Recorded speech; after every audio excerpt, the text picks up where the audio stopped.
So, Ian, welcome to LavaOne in Hawaii. Thank you very much. So, just having some conversations with some of the attendees here, and wanted to also chat with you because we had a really good discussion last night at dinner and also on the way home in the car. So, who are you? What do you do? Where do you work? Sure. And then your observations of the event. Yeah, great. Well, yeah, we did have some great conversations. Anyway, my name is Ian Brown. I work at Twitter, and I manage the JVM and the kernel and operating system teams there. So I'm here because Chris Stallinger, one of the folks at Twitter who works on the JVM, has been doing this for a couple of years, and it's really been a great event. I think, you know, the event here has been kind of unique because we've just had people from a number of different companies here.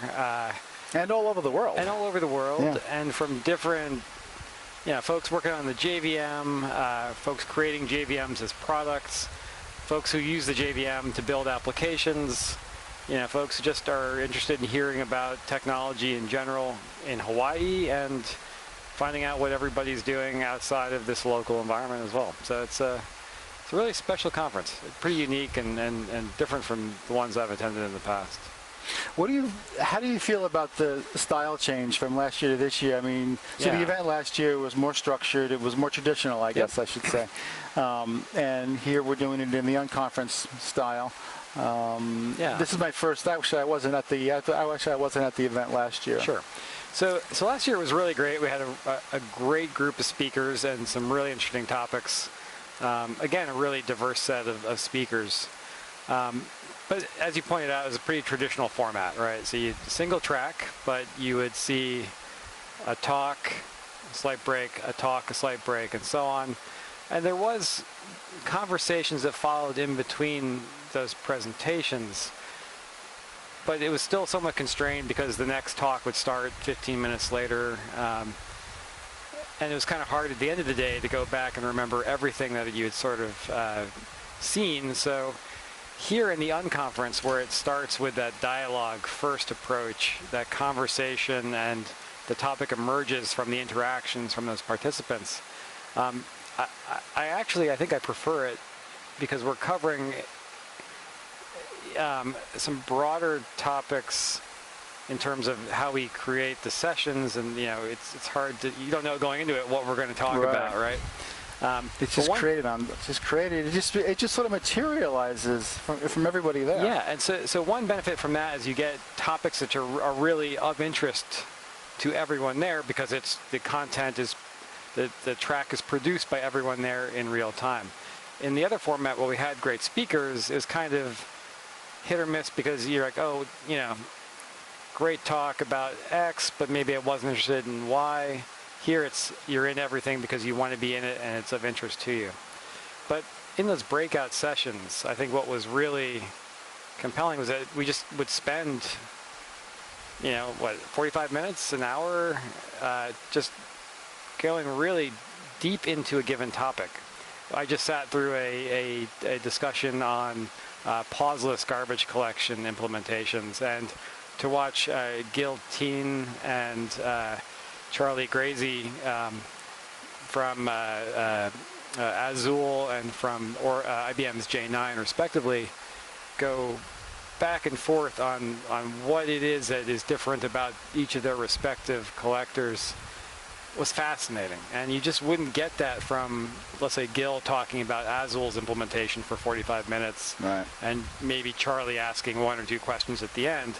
It was a real dialogue, and you had people around the table of varying levels of expertise who could ask clarifying questions like, oh, what is that, you know, term mean, or, you know, and the questions range from like, you know, sort of, I know nothing about low-level garbage collection implementations to folks who have experience with it, and everybody's here for every level of depth of interest and experience. Right. It was really cool. So how do you feel about, I mean, so we've got a lot of interesting people from all over the world. We have a very compressed time period. It's only 3 days. 2.5 days actually, and because tomorrow is basically a hacking session. Yep. And then we're mixing that with some very significant social engagements. People going surfing and snorkeling and things like that. Yep. That you got to get in the car and drive out to the beach to these places and spend a lot of time very, very close together. Great question. I think you highlighted some of the real benefits there, but which is that proximity and that like we're in a car for an hour driving somewhere. Right. But first, let me just step back and say I think it's really great that it. So here's what I think the biggest benefit there is. A lot of times in conferences by 1 o'clock you're dragging, right? You're getting that third cup of coffee and you're like, I really want to pay attention to this this talk, but I'm just tired and my focus isn't there. This sort of like start early and finish by about 1:30 or so. And then go out and do like a surfing activity where we carpool together and then we're in the ocean together.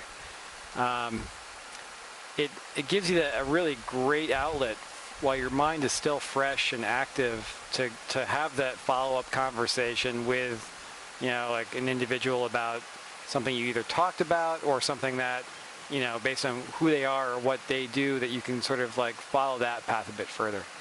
And I think that was really a neat format change that I'd almost like to see more conferences adopt, where it's like subject matter and like very like sort of fixed discussions in the first part of the day, and then more open-ended social stuff throughout the day. That's not even with traditional conferences, you mean? I would, and I think like a lot of times like the closest thing you have to that is like the cocktail party at the end of the day, and everybody's tired, and then they're having a few drinks, and it's just it's not quite the same level of depth of conversations. And it was a really neat feature. I thought it worked really well. Right. Okay, so we're at the end of day 2 at this. Actually, I'm sorry. We're midway through. At the end of the sessions of day 2. So, what type of events are you gonna participate in tonight or this afternoon? Yeah. So, I'm thinking about just maybe like. Seeing a lot of talks today got me pretty excited to actually sit down and write a little bit of code, right? So I'm thinking about just grabbing a chair out here in this beautiful weather with the laptop and just like getting those creative juices flowing. We just sat through Cliff Click's presentation on a language that he's working on with a pretty novel way of doing type inference. And he's been talking about this on every single car ride, every single car ride, every single session kind of gets, this keeps coming up as a topic. He's getting an enormous amount of feedback here. He is, and it really is one of those neat experiences of LavaOne where you get that level of an individual like Cliff who's got a ton of experience in building languages and building the JVM.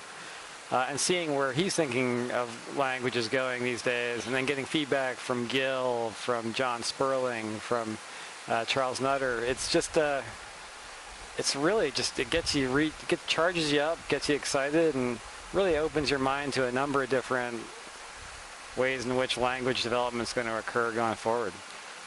This evening, I think I'm going to be joining everybody at the Polynesian Cultural Center over here, right next door to our lovely hotel, and it'll be a great chance to kick back and see a bit of the local culture and spend some more time with the folks at LavaOne.